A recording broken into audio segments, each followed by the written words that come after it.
So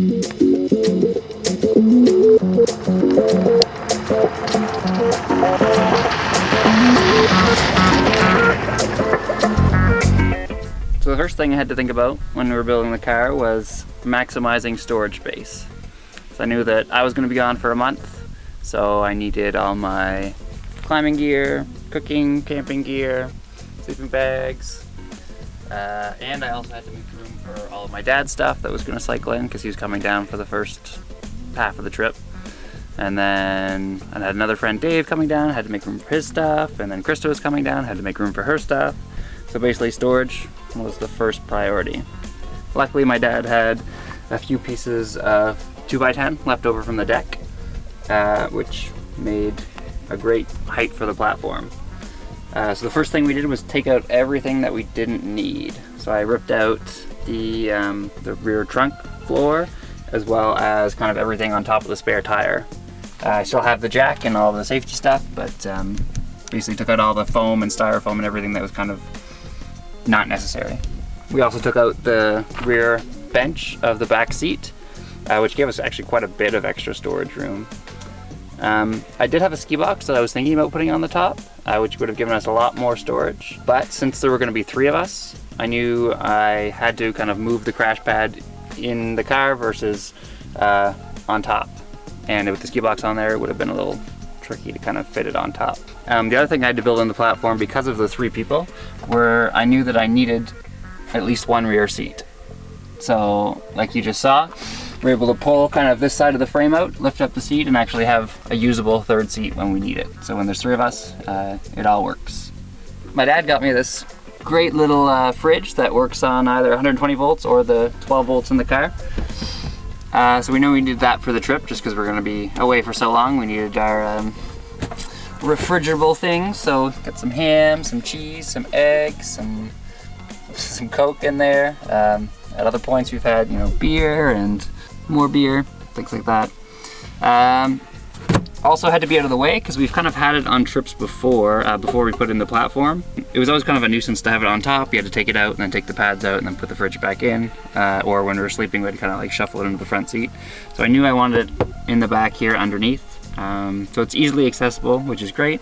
12 volt outlets don't work when the key's off. So we installed a second battery that the wiring from the fridge goes to the second battery, which then goes to the outlet.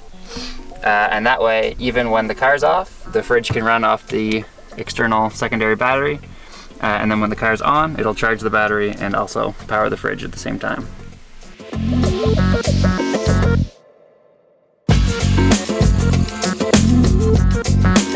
Alright, so we have most of the first layer in. So this whole kind of back area is basically our kitchen. So in this main part within the frame is the fridge. We got the propane tanks for the stove and the stove itself. That's kind of our big camping duffel bag. So it's like pots, pans, spatula, lighter, cutting board, all that kind of stuff. That all goes in there. We have a nice little folding table here that packs up and it'll sit right in there.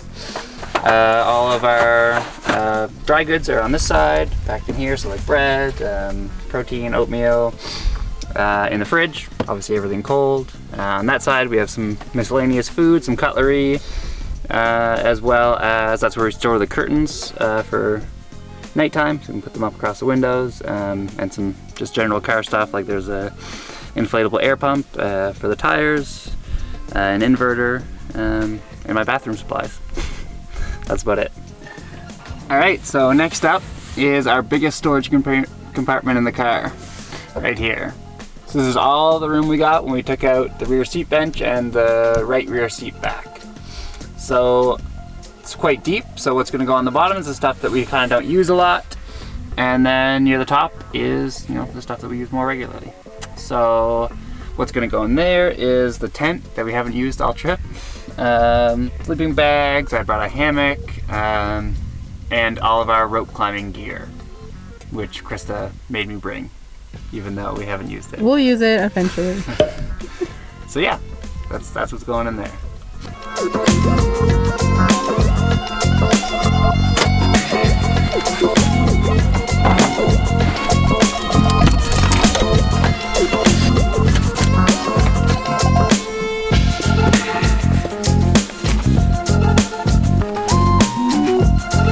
First up, in the front section is all the straps that we use for attaching crash pads to our bags.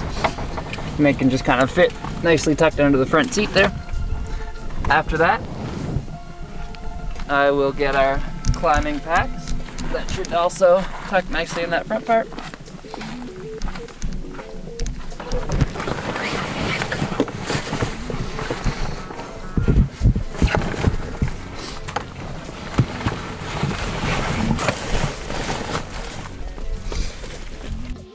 And finally, the water jug.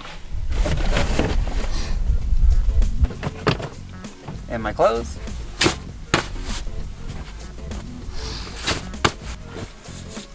And I'll get the lid.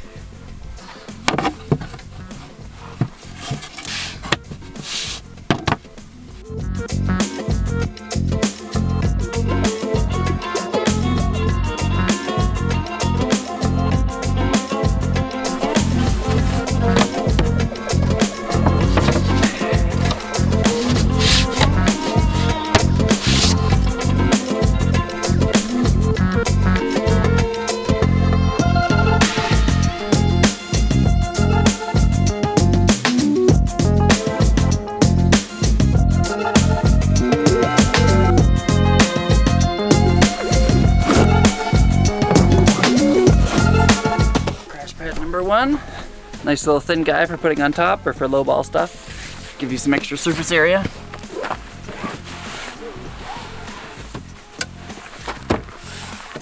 Mattress number one and mattress number two. What do you suggest people do about the dirt? We brought some sheets. Luckily this is a custom crash pad that we made. And well, one, it's designed to fit perfectly in the back. It's got some softer foam on this side for sleeping on and some harder foam on this side for the rock climbing. Also, it measures out to basically the exact size of a double mattress. So we have some fitted sheets that things get too dirty, we can just throw them right on top for sleeping.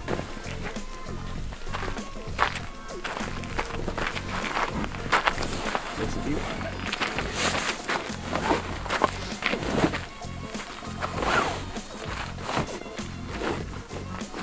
Third crash pad, because you know safety's important, and we're also here in the buttermilks where everything's a highball, so might as well go all out.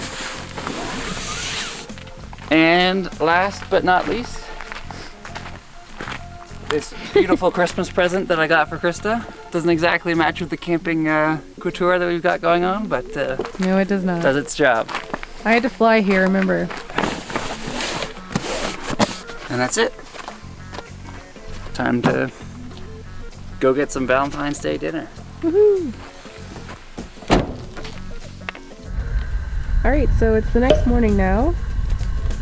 And I'm just going to show you what it looks like with the sleeping bags all set up. So right now it's folded up because Seb is cooking breakfast. But normally this is down, obviously. We just have it propped up so he can get into the fridge. And the food's on the side. So these are our sleeping bags. Some Seb on this side, I'm on that side. And with that platform down, it actually gives Seb enough space. He's 6'2" and he has more than enough room. So all the stuff that was on the pads in the beginning that you saw, we just put in the front seat. So extra clothes, the crash pad, and my suitcase, they all just kind of sit in the front while we're sleeping.